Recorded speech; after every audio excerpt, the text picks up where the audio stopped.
I miss you. Yes. Hi, Peach. Magandang hapon at kumusta?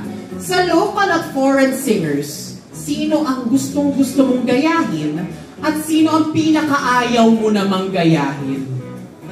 Sa mga natatawa na si Kuya Bong. No spoilers, no spoilers. Gusto ko siyempre gayahin si Sabrina Carpenter. Ah. At saka siya. Sino?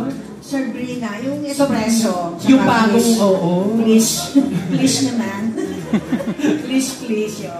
Yung ayaw na ayaw ko, siyempre yung mga sobrang mataas na kanta, yung You Make Me Feel. Aretha Franklin. You Make Me Feel Like Natural Woman. Kasi ang hirap nun eh. Makapal yung boses. Para ba yung kanta nun? You make me feel like a natural. Galing ah. Di ba already you make me feel like a natural. Parang naging ABCD lang si Ate Peachy doon. O, di ba? Dami din Kasi inaral ko yan eh, sa UP.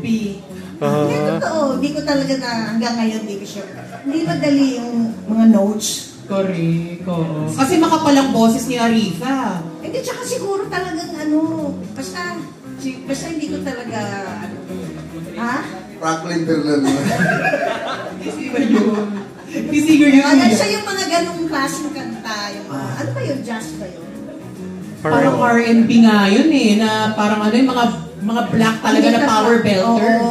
Oo. Pero, yun, mahirap talaga yun. Yun. So yun ang ayaw at gusto ni Ate Peachy. Sabrina Carpenter at si Aretha Franklin. Sa local naman, Ate Peachy. Siguro ayoko makakuha ng lalaki. Kasi siyempre, ang hirap gayahin yung boses. Sorry mo yun? Boses ng lalaki ka nga, sample lang. Hello. Ay!